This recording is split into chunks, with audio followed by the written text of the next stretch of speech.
जब भी daily life में सफोकेटेड फील हो, ऐसा लगे कि दम घुटता है, या फिर आप आसपास की सिचुएशन से, चीजों से, लोगों से थोड़े से ऊब चुके हो, बोर हो चुके हो, या फिर आपके सामने बहुत इंपॉर्टेंट लाइफ के डिसीजंस लेने का मौका है, तो तब एक चीज ऐसी है जो आपका दिमाग खोल देती है, और वो है ट्रैवलिंग। से देखना, पहली बात तो ट्रैवल का मतलब फैमिली वेकेशन या फिर टूरिज्म नहीं होता। इसको एक्सप्लेन करने का सबसे सिंपल एग्जांपल ये है कि गोवा जाके आप टूरिज्म भी कर सकते हो और ट्रैवल भी कर सकते हो। टूरिज्म का मतलब होगा कि मान लो कि आप फैमिली के साथ गए या दोस्तों के साथ गए, सुबह के टाइम पे आपने वहां पे बहुत सारी चीजें देख ली जिनमें आपको ज्यादा इंटरेस्ट नहीं था, बट आप आए हो और गूगल ने बोला था कि देखने हैं तो आपने देख लिए दोस्तों के साथ, और रात को वहां के सबसे जाने मानी जगहों पे जाके आपने पार्टी कर ली, बहुत सारी दारू पी ली और यही सब करा। और ये मैंने भी बहुत पहले किया हुआ है और मुझे बिल्कुल पसंद नहीं है। लेकिन गोवा में ही ऐसी बहुत सारी जगहें हैं जहां पे टूरिस्ट नहीं जाते और जहां पे लोकल्स ज्यादा होते हैं। तो गोवा का असली कल्चर उन जगहों पे है, और उस कल्चर के अंदर रह के थोड़े से लंबे टाइम तक उस कल्चर को एब्जॉर्ब करना, लोगों की बातों को एब्जॉर्ब करना,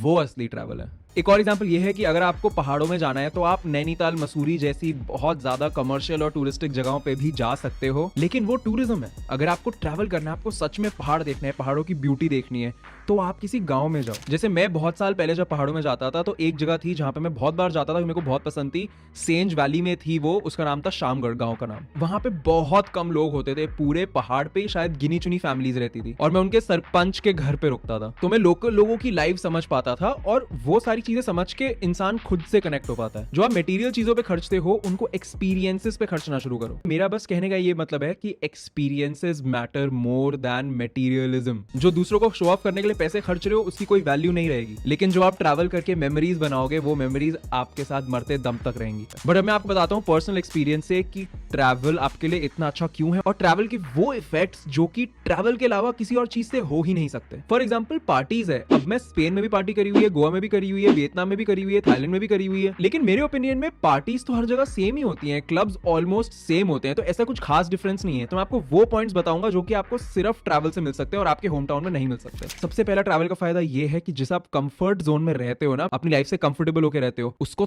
तोड़ देगा वो। क्योंकि जब आप ट्रैवल कर रहे हो तो आपको सिर्फ ये पता है कि आप कहां जा रहे हो, वहां क्या होने वाला है, आपको कोई आइडिया नहीं है। आप उस जगह पहले कभी गए नहीं, ना आप वहां के लोगों को जानते हो, ना आप वहां के लोग कैसे हैं वो जानते हो, आपको कोई आइडिया नहीं है। एकदम न्यू दुनिया में जा रहे हो, नया जन्म हो रहा है। और हम सबको पता है कि कंफर्ट जोन से बाहर निकलने से इंसान की ग्रोथ ही होती है। और यहीं से आता है दूसरा पॉइंट कि आप जब ट्रैवल करोगे, आप चाहो ना चाहो, आपको बात करनी पड़ेगी ऐसे लोगों से जो कि आप कभी अपनी डेली लाइफ में जिनसे नहीं मिल पाते। यार अभी आप ये सोचो कि आपका लोगों से बात करने का सर्कल कितना छोटा है, चाहे आप इंट्रोवर्ट हो, चाहे आप एक्सट्रोवर्ट हो, चाहे आप आसानी से फ्रेंड बनाते हो, चाहे आप नहीं बनाते हो, लेकिन है तो वही आपकी क्लास वाले लोग, या आपके ऑफिस वाले लोग, आपका बॉस, या आपके प्रोफेसर, या आपके पार्टी वाले दोस्त, और उनके फ्रेंड्स ऑफ फ्रेंड्स भी कितने ही ऐसे लोग हैं जिनसे आप अच्छे से बात करते हो। और रोज रोज सेम लोग या फिर एटलीस्ट सेम टाइप के लोगों से बात कर करके ना आप एक बबल में आ चुके हो। आपको ऐसा लगता है कि यही तो होता है, यही तो मेंटालिटी हो सकती है इंसानों की, यही तो तरीका होता है लोगों के बात करने का, सिर्फ यही तो चीजें हैं जिनके बारे में सोचते हैं लोग। लेकिन जब आप ट्रैवल करते हो, आप एकदम नए टाइप के लोगों से मिलते हो, और उसमें यह भी फायदा है कि वो लोग भी ट्रैवलर्स ही होते हैं, तो वो एक सिमिलर माइंडसेट से आते हैं आपसे बात करने, और आपकी कॉन्वर्सेशंस उनसे बहुत बेटर होती हैं। आप उनसे अपनी लाइफ डिस्कस कर सकते हो, क्योंकि आपकी लाइफ सुन के वो करेंगे भी क्या, उनको क्या फर्क पड़ेगा। और कल को आपकी ट्रैवल खत्म होगी तो सबको भुलाना पड़ेगा सब कुछ। और क्योंकि बाकी ट्रैवलर्स इतने फ्रेश माइंडसेट के साथ आते हैं कि उनकी बातें सुन के आपको बहुत ज्यादा फ्रेश फील होता है। आपको लोगों के अलग अलग पर्सपेक्टिव पता चलते हैं। आपको ये रियलाइज होता है कि ऐसी बहुत चीजें थी जिसमें आपको लगता था कि सबने बोला है यही सही होता है। आपको दूसरों की, ट्रैवलर्स की बात सुन के लगता है कि अच्छा ये ऐसे भी हो सकता है। फिर आपको ये रियलाइज होता है कि हर चीज में ये स्ट्रिक्ट माइंडसेट लेके चलना कि हाँ एक ही ट्रूथ है, मैं ही सही हूं, वो करना। एनीवे नेक्स्ट रीजन पे चलते हैं जो कि मेरा फेवरेट है, और पता नहीं शायद आपको पसंद आए ना आए, बट मेरे को एडवेंचर स्पोर्ट्स, हाइकिंग, कुछ फिजिकल एक्टिविटी करना बहुत पसंद है। और ये सारी एक्टिविटीज अलग अलग एनवायरनमेंट में, अलग अलग लोगों के साथ करने में बहुत शानदार डोपामिन रिलीज होता है। अब मैं ये नहीं कह रहा कि आपका एम होना चाहिए कि भाई हर जगह से मेरे को बंजी जंपिंग करनी है, मतलब मेरा वो एम है, बट हो सकता है आपको पसंद ना हो सकता है आपको स्काई डाइविंग भी पसंद ना हो, चलो ये भी हो सकता है आपको ट्रैक या फिर हाइक करना, पहाड़ पे चढ़ना तक पसंद ना हो, लेकिन एक पहाड़ पे किसी मेडो में बैठना जहां हल्की ठंडी हवा चल रही हो और धूप निकली हुई हो, और इधर उधर प्यारे प्यारे कुत्ते या गाय या जो भी अच्छे अच्छे जानवर हो, फूल हो, पेड़ हो, वहां बैठना किसको नहीं पसंद। और ये चीजें आपको आपकी डेली लाइफ में मिलना बहुत मुश्किल है, स्पेशली इंडिया में। अब ये मत बोलना कि मैं तो पहाड़ों में ही रहता हूं तो मेरे लिए तो बहुत आसान है करना। ब्रो, बात सिर्फ पहाड़ों में जाने की नहीं है या फिर सिर्फ बीच पे जाने की नहीं है।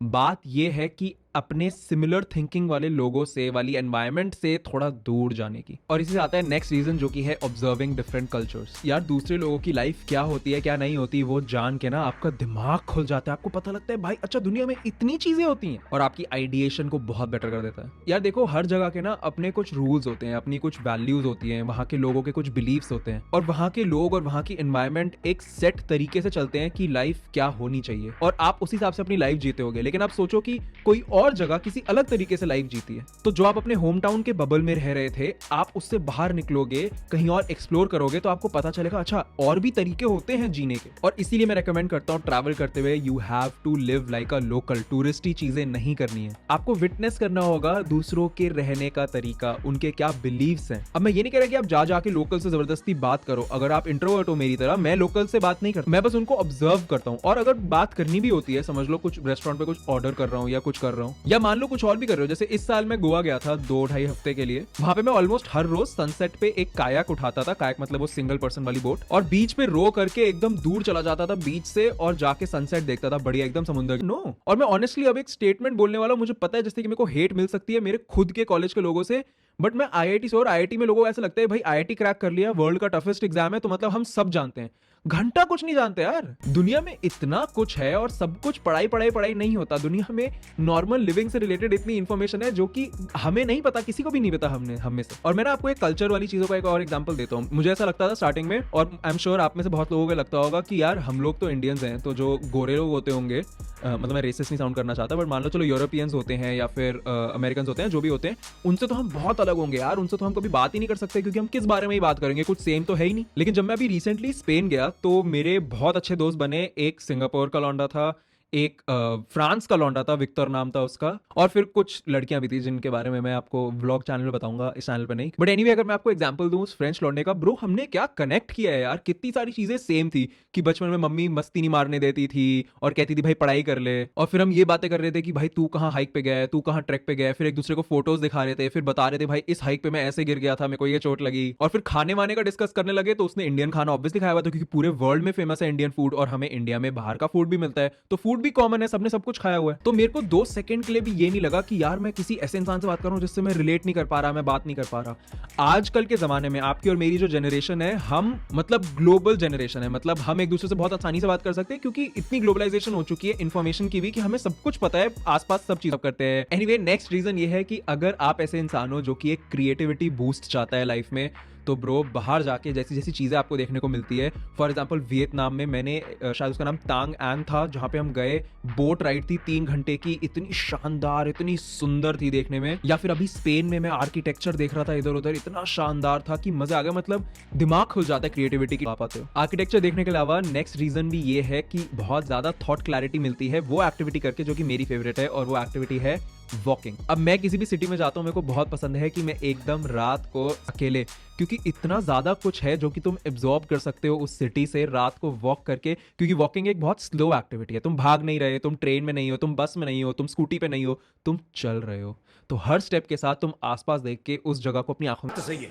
एंड नेक्स्ट रीजन है कि आप ट्रैवल करते हुए ना कभी कभी अनयूजुअल सी सिचुएशंस में फंस जाते हो, कुछ ना कुछ दिक्कत हो ही जाती है, तो आप अपनी प्रॉब्लम्स को बहुत क्रिएटिवली सॉल्व करना भी है कि travel helps you find yourself. मतलब आप और जानते हो about the person you are, मतलब जो एक्चुअल में आप इंसान हो वो क्या है, वो कौन है, वो आपको पता चलता है ट्रैवल पे। फिर चाहे वो आपकी फिजिकल स्ट्रीम काम आ रहा है, या फिर वो खुद को साइकोलॉजिकली या मेंटली जानना हुआ, या रात को जाके बीच पे या हिल्स पे लेट के ऊपर की तरफ स्टार्स को देखना ना, आप अपने होम टाउन जरूरत ही नहीं है। और जब आप ट्रैवल कर रहे होते हो, वही चीज आपको एक्चुअल में इंडिपेंडेंट बनाती है साइकोलॉजिकली। फॉर एग्जांपल जब आप ट्रैवल करके अलग से रह रहे होते हो ना, आपको एकदम मिनिमलिस्ट की तरह रहना पड़ता है। आपके बैग में सिर्फ गिने चुने कपड़े, गिने चुने कॉस्मेटिक्स होते हैं, और वहां पे आपको सबको जुगाड़ना पड़ता है, रोज बजट करनी पड़ती है, बहुत चीजों पर ध्यान देना पड़ता है, वहां पे आपका दिमाग डेवलप होता है। एंड लास्ट रीजन जो मैं आपको बताना चाहूंगा, वो एक्चुअली आई थिंक मेरा फेवरेट है, वो है फूड। मतलब अलग अलग जगहों का ऑथेंटिक, वहां का एक्चुअल कुजीन खाने से, वहां की एक्चुअल डिशेस खाने से आपको जो मजे आएंगे ना, मतलब जरूरी नहीं है कि आप एक फूडी हो, लेकिन यार खाना तो आई थिंक सबको ही पसंद होता है। तो यही सारे रीजन से अगर आप कन्विंस हो चुके हो तो लेट मी टेल यू कि आपको ट्रैवल करना कैसे है। आपको सबसे पहले अपनी बजट देखनी है कि आपके पास कितने पैसे हैं। ऑफ कोर्स आपकी बजट में आने वाली ही लोकेशन होनी चाहिए, लेकिन उस लोकेशन के सिलेक्शन में भी आपको ये सोचना पड़ेगा कि आपको क्या चीजें ज्यादा पसंद है आपकी पर्सनालिटी टाइप के हिसाब से। इसका क्लियर एग्जांपल मैं आपको एक पर्सनल एक्सपीरियंस से बताता हूं। मैं कहीं भी जाऊं उसके आसपास कम से कम एक हाइक ट्रैक टाइप की जगह होनी चाहिए और कम से कम एक व्यूइंग पॉइंट होना चाहिए कि भाई सनसेट या सनराइज देखनी हो तो एक ऊंचा पॉइंट हो जहां से मैं वो देख पाऊं, क्योंकि मेरे को पर्सनली वो चीज बहुत पसंद। बाकी अगर मैं किसी कोस्टल जगह पे जा रहा हूं, मतलब बीच वाली जगह पे जा रहा हूं, समुद्र के पास वाली पे, तो वहां पे कायाकिंग अच्छी होनी चाहिए, क्योंकि कायाकिंग एक हफ्ते के लिए। अब बात आती है कि खर्चा कितना होगा ताकि आप अपनी बजट देख पाओ। अगर इंडिया में कहीं जा रहे हो तो सबसे सस्ते तरीके आप ढूंढ सकते हो ऑनलाइन, और प्लीज वहां जाके होटल्स विलास वगैरह में मत स्टे करना। उन सबका तब सेंस बनता है जब आप एक रात के लिए जा रहे हो या 2 रात के लिए जा रहे हो और दोस्तों के साथ जा रहे हो बस पार्टी करने। एक्चुअल ट्रैवल के लिए मेरे हिसाब से आपको हमेशा हॉस्टल्स में रहना चाहिए। आप बहुत अलग अलग लोगों से मिलोगे और आपके लिए बहुत आसान हो जाएगा लोगों से इंटरेक्ट करना, क्योंकि जनरली हॉस्टल्स में लोग आपस में अपने आप ही इंटरेक्ट करना शुरू कर देते हैं, आपको एफर्ट भी नहीं मारना पड़ेगा। या फिर अगर आप सिर्फ पीस के लिए जा रहे हो, सिर्फ शांति के लिए जा रहे हो, तो आप होम स्टेज में रह सकते हो, मतलब कि एक्चुअल फैमिलीज आपको अपने घर में रुकवा लेंगी। नेक्स्ट आपका एक्सपेंडिचर आएगा खाने पे और आएगा एक्सपीरियंसेस पे जो आप कर रहे हो, जो कि आपको बहुत केयरफुली सेलेक्ट करने पड़ेंगे आपकी बजट के हिसाब से। और अलग अलग जगहों के ट्रैवल पे ऑब्वियसली आपको अच्छा तो दिखना ही है, ये मतलब थोड़ी ना कि आप अच्छा ना दिखो। तो अगर किसी ट्रॉपिकल जगह पे जा रहे हो जहां पे गर्मी होगी तो वहां आप पहन सकते हो लिनन टाइप की कोई आउटफिट, जैसे कि ये या फिर ये, या फिर आप फ्लोरल टाइप की भी पहन सकते हो जैसे कि ये या फिर ये। लेकिन अब अगर आप किसी ठंड वाली जगह पे जा रहे हो तो वहां पे सिर्फ वर्सेटाइल वाले पीसेस लेके जाना, क्योंकि आपके बैग में जगह कम होती है और विंटर्स के कपड़े बहुत भारी होते हैं, तो आप सिर्फ वो वाली चीजें लेके जा सकते जो एक दूसरे के साथ आपस में बहुत अच्छे से पेयर हो जाए। और वो आउटफिट्स फॉर एग्जांपल ये वाली या फिर ये वाली हमने दिखाई थी आपको हमारे विंटर एसेंशियल्स वाले वीडियो में। और ये सारी आउटफिट्स के लिंक्स आपको नीचे डिस्क्रिप्शन में मिल जाएंगे, और साथ में एक और लिंक दे रहा हूं मेरा फेवरेट ट्रैवल बैग का। वो वाला आपके पास अगर ट्रैवल सूटकेस आ गया तो आपको मजे आ जाएंगे। ब्लैक पैंथर एडिशन वाला है, बहुत सेक्सी भी है और मेरे सारे कपड़े भी स्टोर हो गए इसमें। और कपड़ों के अलावा ऐसी बहुत इंपॉर्टेंट चीजें भी होती हैं जो कि आपके पास होनी ही चाहिए ट्रैवल करते हुए, जैसे कि रेनकोट, सनस्क्रीन और अलग अलग टाइप की बेसिक मेडिसिन और बहुत सारी ऐसी चीजें। अब ये सारी चीजों की ना बहुत स्पेसिफिक लिस्ट है जो मैंने अपने पिछले 5 साल के ट्रैवल में बनाई है, और ऐसी बहुत सारी चीजें जो कि वीडियो में मैं बोलूंगा तो आप लोग को बहुत बोरिंग लगेगी और सब उसमें इंटरेस्टेड नहीं होंगे। और इसकी पूरी बनी हुई पीडीएफ नीचे डिस्क्रिप्शन में लिंक्ड है, एकदम फ्री है। आप जाके वहां पे रजिस्टर करो और आपके पास कौन सी है। Look your best, feel your best and be your best.